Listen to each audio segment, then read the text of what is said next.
بسم الله الرحمن الرحيم. بسم الله الرحمن الرحیم الحمد للہ وکفا والصلاة والسلام علی من لا نبی بعد اما بعد. عزیز طلباء، کتاب الہدایہ جز 40 کا سبق نمبر 235 ہے،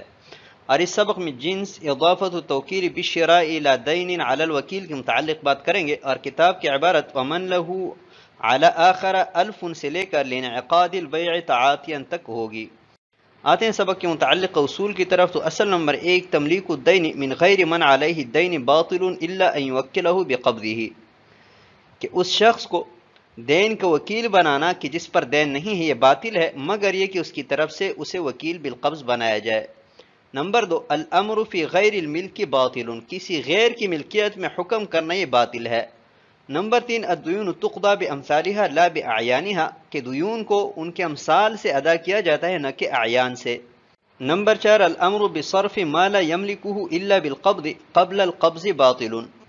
کہ وہ چیز کہ جو قبضہ سے ملکیت میں آتی ہے تو اس کے صرف کرنے پر قبل القبض حکم دینا یہ باطل ہے. نمبر 5، المقید بالشرط یبطل بفوات الشرط، کہ جو چیز کسی شرط کے ساتھ مقید ہو تو شرط فوت ہونے کی وجہ سے وہ چیز باطل ہو جائے گی. نمبر 6، الدراہم والدنانیر لا تتعین فی الوکالات قبل التسلیم اتفاقا، کہ دراہم اور دنانیر وکالات کے باب میں تسلیم سے پہلے اتفاقا متعین نہیں ہوتے. وبعد التسلیم تتعین عند البعض خلافا لعامة المشائخ، اور حوالگی کے بعد بعض مشائخ کے ہاں متعین ہوتے ہیں، جبکہ عام مشائخ کا مذہب یہی ہے کہ متعین نہیں ہوتے. آتے ہیں فصول کی طرف. تو جنس اضافت التوکیل بالشراء الی دین علی الوکیل، تو 3 فصول میں تقسیم کیا. فصل نمبر 1، عدم تعیین المبیع والبائع، تو اس صورت میں اختلاف ہے. نمبر 2، عین البائع، بائع کی تعیین کی، تو اس صورت میں نافذ علی الموکل وسقط دین الامر علی المأمور. نمبر 3، عین المبیع، تو اس صورت میں بھی یہ عقد موکل پر نافذ ہوگا اور مامور کی ذمہ عامر کا جو دین ہے وہ ساقط ہو جائے گا. آتے ہیں عبارت کی طرف. قال ومن له علی آخر 1000 درہم، اور اگر کسی کا دوسرے کی ذمہ 1000 درہم قرض ہو، فامرہ ان یشتری بها هذا العبد، پس قرض دینے والے نے مقروض کو حکم دیا کہ اس 1000 کے عوض یہ غلام خریدے. فاشتراہ جازا، چنانچہ وکیل نے وہ غلام خریدا تو یہ جائز ہے. لأن فی تعیین المبیع تعیین البائع، اس لیے کہ مبیع کو متعین کرنے میں بائع کی تعیین ہے. ولو عین البائع یجوز، اور اگر بائع کو متعین کیا تو یہ جائز ہے. علی ما نذکرہ انشاء اللہ تعالی، جسے ہم انشاءاللہ ذکر کریں گے. قال وان امرہ ان یشتری بها عبدا بغیر عینہ، اور اگر اسے اس کے عوض ایک غیر متعین غلام خریدنے کا حکم دیا. فاشتراہ، پس اس نے خریدا. فمات فی یدہ من قبل ان یقبضہ الامر، تو موکل کے قبضہ کرنے سے پہلے وکیل کے قبضہ میں وہ فوت ہوا. مات من مال المشتری، تو مشتری کے مال میں سے فوت ہوا. وان قبضہ الامر فہو لہ وہذا عند ابی حنیفہ رحمہ اللہ تعالی، اور اگر موکل نے اس غلام پر قبضہ کیا ہے تو یہ اس کا ہوگا، اور یہ حکم امام اعظم ابو حنیفہ رحمہ اللہ تعالی کی نزدیک ہے. وقال هو لازم للآمر اذا قبضه المأمور، اور صاحبین فرماتے ہیں کہ عقد لازم ہے موکل کے لیے اگر وکیل نے اس پر قبضہ کیا ہے. وعلى هذا الخلاف اذا امره ان يسلم ما عليه او يصرف ما عليه، اور یہی اختلاف ہے اس صورت میں بھی کہ جب اسے حکم دیں کہ جو اس کی ذمہ ہے اس کے عوض بے سلم یا بے صرف کریں. قال ومن له على آخر 1000 درہم، اس عبارت میں مسئلہ بیان کر رہے ہیں کہ ایک شخص کا دوسرے کے ذمے 1000 درہم قرض ہے، تو قرض دہندہ نے مقروض کو حکم دیا کہ آپ اس 1000 کے عوض یہ غلام خریدیں، یعنی متعین کر کے بتلایا کہ یہ غلام خریدیں. تو وکیل نے ان 1000 کے عوض غلام خریدا، تو یہ معاملہ درست ہے اور یہ تصرف موکل پر نافذ ہوگا، چاہے اس غلام پر موکل قبضہ کریں اور چاہے قبضہ کرنے سے پہلے وکیل کے قبضہ میں فوت ہو جائیں۔ لأن فی تعیین المبیع، جواز کی وجہ سمجھنے سے پہلے بات آپ ذہن میں رکھیں کہ اگر موکل کی طرف سے بائع کی تعیین کی جائے تو عقد توکیل جائز ہوتا ہے اور تصرف موکل پر نافذ ہوتا ہے۔ تو اس مسئلہ میں چونکہ موکل کی طرف سے مبیع کی تعیین کی گئی ہے کہ آپ یہ غلام خریدیں، تو اس مبیع کا لا محالہ کوئی نہ کوئی مالک ہوگا۔ تو جب مبیع کی تعیین کی گئی تو خود بخود بائع اور مالک کی بھی تعیین ہو گئی۔ تو جیسے تعیین بائع کی صورت میں عقد توکیل جائز ہوتا ہے اور تصرف موکل پر نافذ ہوتا ہے، ایسے ہی تعیین مبیع کی صورت میں بھی توکیل جائز ہوگی اور تصرف موکل پر نافذ ہوگا۔ قال وَإِنْ أَمَرَهُ أَنْ يَشْتَرِيَ بِهَا عَبْدًا بِغَيْرِ عَيْنِهِ، اس مسئلے کی صورت یہ ہے کہ قرض دہندہ نے مقروض کو حکم دیا کہ آپ ان 1000 درہم کے عوض کہ جو میرا آپ کے ذمے ہے، میرے لیے ایک غلام خریدے، لیکن غلام کی تعیین نہیں کی۔ تو وکیل نے اس کے لیے غلام خریدا اور پھر وکیل کے قبضہ میں ہی فوت ہوا۔ تو اب اس صورت میں یہ غلام وکیل کے مال میں سے ہلاک ہوگا، یعنی قرض دہندہ کا جو اس کے ذمے قرض ہے وہ برقرار ہے، ساقط نہیں ہوا۔ وَإِن قَبَضَهُ الْآمِرُ، اور اگر صورت یہ ہو کہ موکل نے غلام پر قبضہ کر لیا، تو اس صورت میں قبضہ کرنے کی وجہ سے دونوں کے مابین بے اطاعتی منعقد ہو جائے گی، اور مشتری یعنی وکیل کا موکل کی ذمہ 1000 روپے ثابت ہو جائے گا، اور موکل کا وکیل کی ذمہ پہلے سے 1000 ہے تو دونوں کا مقاصہ ہو جائے گا، مقروض کے ذمہ سے 1000 ساقط ہو جائیں گے۔ وقال هو لازم للآمر، اور صاحبین فرماتے ہیں کہ اگر وکیل نے غلام خرید کر قبضہ کیا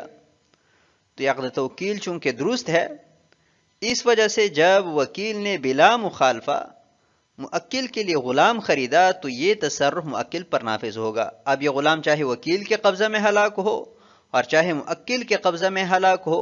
بہر صورت یہ تصرف موکل پر نافذ ہے اور یہ غلام اس کے مال میں سے ہلاک ہوگا، اور وکیل کی ذمہ موکل کا جو 1000 قرض ہے وہ ساقط ہو جائے گا۔ وعلى هذا الخلاف اذا امره ان يسلم ما عليه، اور یہی اختلاف اس صورت میں ہے کہ جب قرض دہندہ مقروض سے یہ کہیں کہ میرا آپ کے ذمے جو قرض ہے اس کے عوض آپ بے سلم کریں یا بے صرف کریں، تو مقروض جاتا ہے بے سلم کرتا ہے یا عقد صرف کرتا ہے اور مسلم فی اور بدل صرف پر قبضہ کرتا ہے، تو اگر وکیل کے قبضہ میں مسلم فی یا بدل صرف ہلاک ہو جائے تو امام صاحب کے ہاں وکیل کے مال میں سے ہلاک ہوگا، اور اگر موکل نے مسلم فی یا بدل صرف پر قبضہ کر لیا ہے اور پھر ہلاک ہو جائے تو موکل کے مال میں سے ہلاک ہوگا۔ اور صاحبین کے ہاں جب وکیل نے مقروض نے مسلم فی اور بدل صرف پر قبضہ کیا، پھر بہر صورت یہ موکل کے مال میں سے ہلاک ہو گئے، یعنی چاہے وکیل کے قبضہ میں ہلاک ہو اور چاہے موکل کے قبضہ میں ہلاک ہو۔ آتے ہیں اگلی عبارت کی طرف، لہما ان الدراہم والدنانیر لا تتعینان فی المعاوضات، صاحبین کی دلیل یہ ہے کہ دراہم اور دنانیر معاوضات میں متعین نہیں ہوتے، دینا کانت او عینا، چاہے دین ہو یا عین، الا یرا انہ لو تبایع عینا بدین، کیا نہیں دیکھتے کہ اگر دو آدمی عین کو دین کے عوض فروخت کریں، ثم تصادقا اللہ دینا، پھر باہمی تصدیق سے یہ بات سامنے آئے کہ کوئی دین نہیں تھا، لا یبطل العقد، تو عقد باطل نہیں ہوتا، فصار الاطلاق والتقید فیہ سوا، لہذا اس میں اطلاق اور تقید دونوں برابر ہوئے، فیصح التوکیل، تو وکیل بنانا جائز ہوا، ویلزم الآمر، اور یہ عقد موکل کو لازم ہوگا، لأن ید الوکیل کیدہ، اس لیے کہ وکیل کا قبضہ اس کے قبضے کی طرح ہے۔ ولأبی حنیفہ رحمہ اللہ تعالی انہا تتعین فی الوکالات، اور امام اعظم ابو حنیفہ رحمہ اللہ تعالی کی دلیل یہ ہے کہ دراہم اور دنانیر وکالات میں متعین ہوتے ہیں۔ الا ترى انه لو قید الوکالۃ بالعین منها او بالدین منها ثم استهلك العین او اسقط الدین بطلت الوکالہ، کیا تم نہیں دیکھتے کہ اگر موکل نے وکالت کو دراہم اور دنانیر میں سے عین یا دین کے ساتھ مقید کیا، پھر عین کو ہلاک کیا یا دین کو ساقط کیا تو وکالت باطل ہو جاتی ہے۔ لہما ان الدراہم والدنانیر لا تتعینان فی المعاوضات، صاحبین کی دلیل یہ ہے کہ عقد معاوضہ میں دراہم اور دنانیر متعین کرنے سے متعین نہیں ہوتے، اور دراہم اور دنانیر چاہے دین ہو یعنی کسی کی ذمہ میں ثابت ہو، اور چاہے عین ہو یعنی عاقد کے قبضہ میں ہو۔ اور تائید کے لیے ایک مسئلہ پیش کیا ہے کہ دو آدمیوں نے آپس میں عین کو دین کے عوض فروخت کیا، یعنی زید کی ذمہ 1000 درہم تھے عمر کے، تو عمر نے اس 1000 کے عوض اسے 100 دینار فروخت کیے، تو اب یہ 100 دینار عین ہے اور 1000 درہم دین ہے۔ پھر بعد میں باہمی تصدیق سے یہ بات سامنے آئی کہ 1000 درہم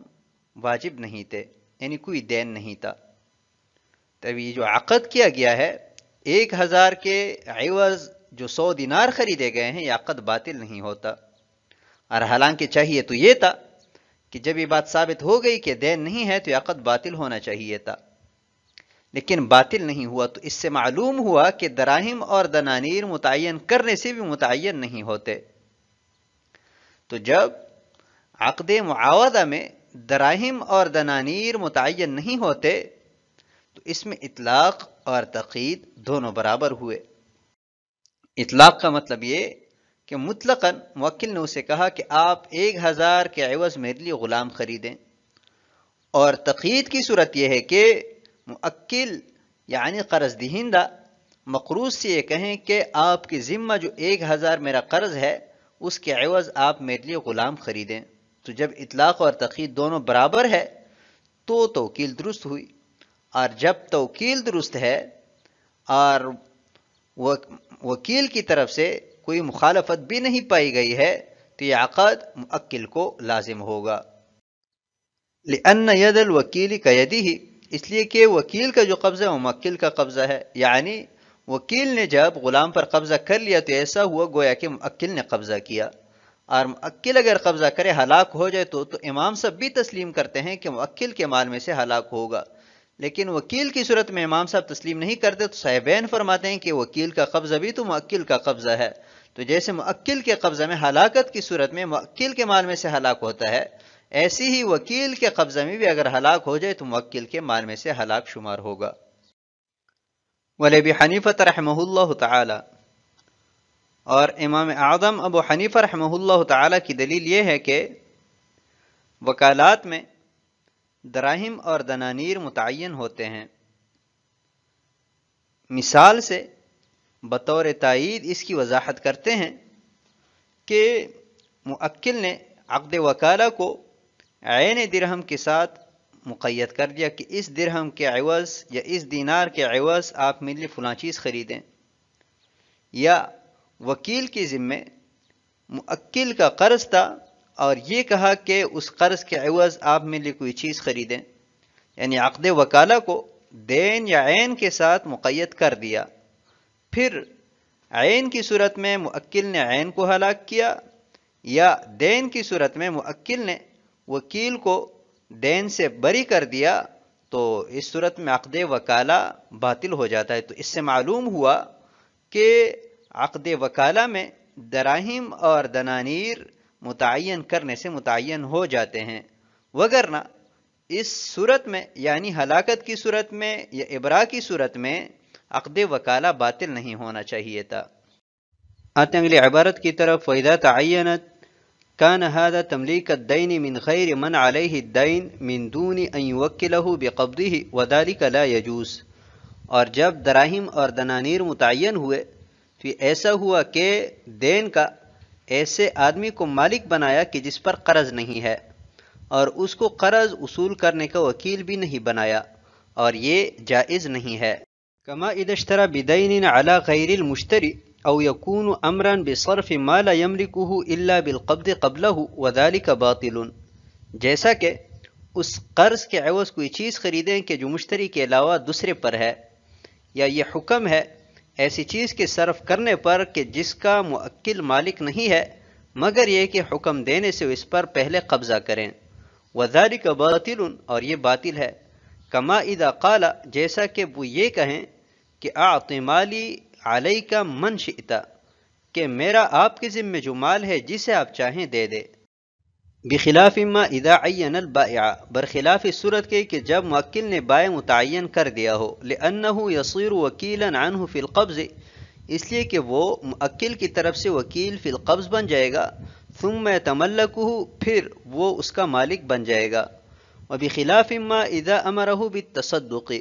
اور برخلاف اس صورت کے کہ جب اسے صدقہ کرنے کا حکم دیا ہو، لأنه جعل المال للہ تعالی، اس لیے کہ اس نے مال اللہ تعالیٰ کے لیے خاص کر دیا، وہ معلوم، اور وہ معلوم ہے۔ وإذا لم يصح التوکیل منہ، اور جب اس کی طرف سے وکیل بنانا درست نہیں ہوا، نفذ الشراء علی المأمور، تو خریداری وکیل پر نافذ ہوگی، فیہلک من مالہ، پس مبیع اس کے مال میں سے ہلاک ہوگی، الا اذا قبضہ الامر منہ، مگر یہ کہ موکل اس کی طرف سے اس پر قبضہ کریں، لانعقاد البیع تعاطیا، تعاطی کے طور پر بے کے منعقد ہونے کی وجہ سے۔ وَإِذَا تَعَيَّنَتْ، یہ امام اعظم ابو حنیفہ رحمہ اللہ تعالیٰ کی دلیل کا تتمہ ہے، لیکن اس کو سمجھنے سے پہلے بات آپ ذہن میں رکھیں کہ جس شخص پر دین نہیں ہے اس کو دین کا مالک نہیں بنایا جا سکتا الا یہ کہ اس کو پہلے وکیل بالقبض بنایا جائے۔ تو پہلے وہ موکل کے لیے قبضہ کرے گا اور اس کے بعد وہ اس دین کا مالک بن جائے گا۔ وَإِذَا تَعَيَّنَتْ، تو امام اعظم ابو حنیفہ رحمہ اللہ تعالیٰ فرماتے ہیں کہ جب یہ بات طے ہو گئی کہ وکالات میں دراہم اور دنانیر متعین کرنے سے متعین ہوتے ہیں، تو موکل کا یعنی قرض دہندہ کا وکیل کو یہ قول کہ میرا جو تیرے ذمہ قرض ہے اس کے عوض غلام خرید کر دے دیں، اس کا مطلب یہ ہے کہ قرض دہندہ مقروض کے علاوہ شخص یعنی مالک غلام کو دین کا مالک بنا رہا ہے بغیر اس کے کہ اسے پہلے وکیل بالقبض بنایا ہو، اور اس طریق سے مالک عبد کو مالک بنانا جائز نہیں ہے، لہذا قرض دہندہ کا مقروض کو اس غلام خریدنے کا وکیل بنانا بھی جائز نہیں ہوگا۔